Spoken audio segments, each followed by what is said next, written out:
Okay, what's up, guys? Just a reminder for myself, I'm gonna stop at 12 on that clock. Okay, disregard that. This video is about the mission of Boost Productivity. And a little disclaimer before I start. First of all, I've been putting off doing this video because I don't want to get it wrong. And I think it's kind of hard to explain, which is, by most accounts, a bad thing, but whatever. Disclaimer is that this is art. So it's just a expression of what's going through my head right now. And right now, what I think is important is to explain the mission of quote unquote Boost Productivity. So long story short, the mission is to help people help people. And I think that that is actually, so if you think about it, the mission is to help people help people. Not just help people, but to help people help people. And I'll get into why that is the mission, which I think is it's the harder part to describe. That's pretty simple, right? Actually, and that's great because I actually do have the mission really clearly defined. And that's to help people help people. It's kind of vague, but also everyone kind of gets what that means. In fact, there was not to go off on too much of a tangent, but they have a lot of research about what helping people actually is and how that looks and works in our brains. And even from a really young age, people understand what is helping versus what is not helping. Because we have good models of psychology within our own brains. And okay, so not going down that route, but yeah, this is the mission. It's pretty clear and simple. The mission is to help people help people. Okay, now, why is that the mission? Because it's the best thing I can think of. Like, this gets into purpose and philosophy. And even if you look at what how Elon Musk answered these kind of questions, like why is he doing it? He doesn't really have a straightforward answer. And my why is like, it's the most honest why that I can think of. And this is the mission because it's the best thing I can think of. And that actually gets into, that's actually way deeper than it sounds. That's how I'll put it. But a little bit, I guess, to touch on the philosophy of that, it's like, I think that if you look at who we are as humans, and the reason why I'm talking about this deep stuff is like what does it have to do with tech and AI? Because I think that what we are is going to get kind of called into question over the course of our lifetimes because of technology and stuff, and especially AI and that kind of stuff.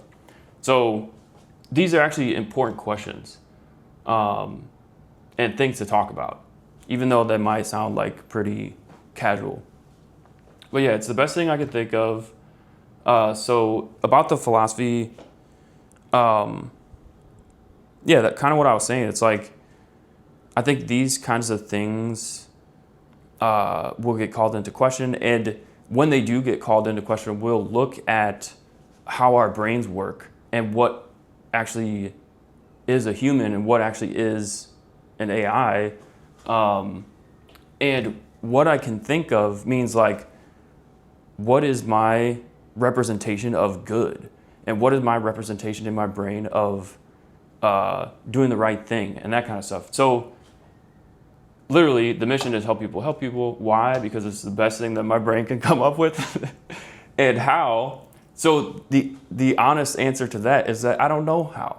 I don't know how we're going to achieve this mission. And I think that's okay, because I think that how you do anything, you should start from what you do think is right. And I think that's like, I think virtues and principles and understanding and learning, I think that's all a big part of reaching this mission. So I say virtues because a big part of the how is just starts with being honest and saying, like, you really wish that I'm not saying anything about my role right now, but you really wish that CEOs and leaders would be more honest and say that they don't know. Like, for example, just for fun, because I know a lot of my audience is interested in tech. One time I said, I don't know, in a meeting at a FANG company, and I won't say who, but like, I was basically told to say that, like, don't use the words I don't know.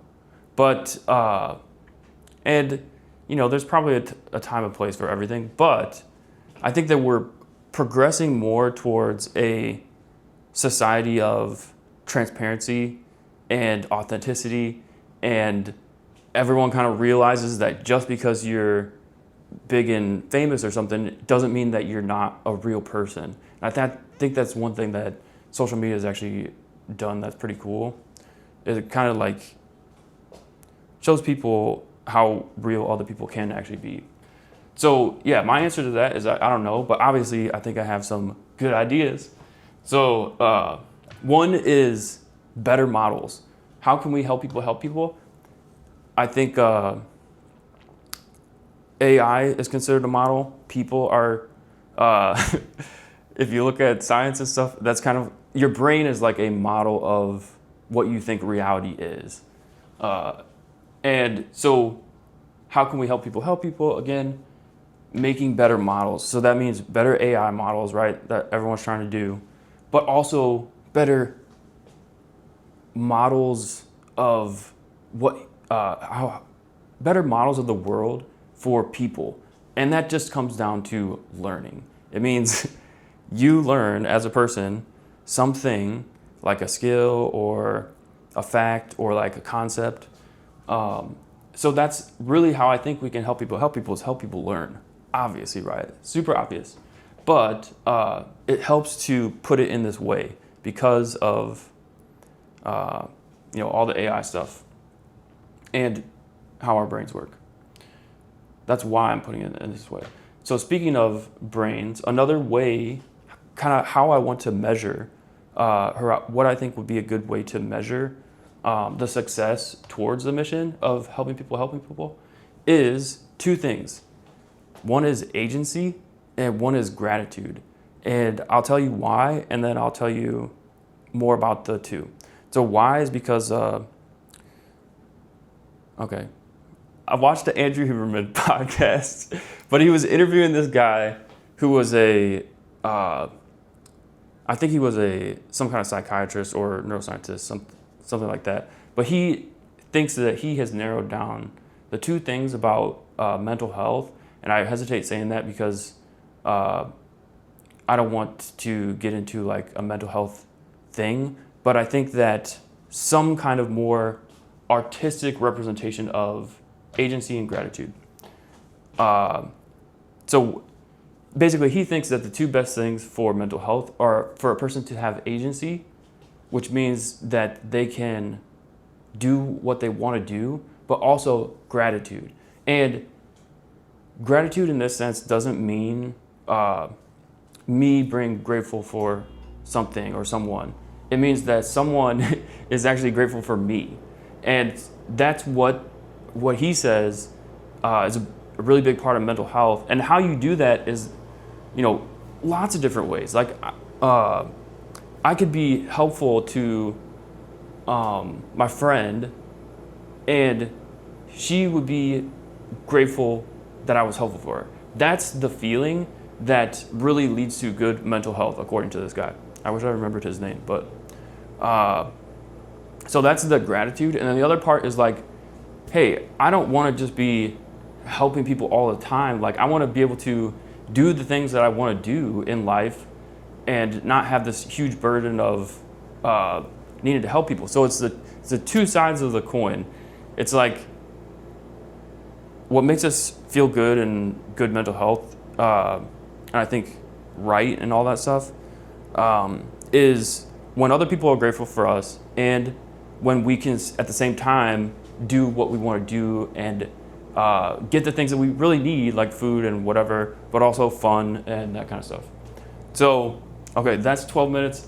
Last one, more about the details about how. I think that comes down to personal data control and understanding how data is used in the world, how personal information is used in the world, and being able to empower individuals to leverage that understanding and learn about how that works so that they can have more agency and more gratitude, meaning they can help other people more.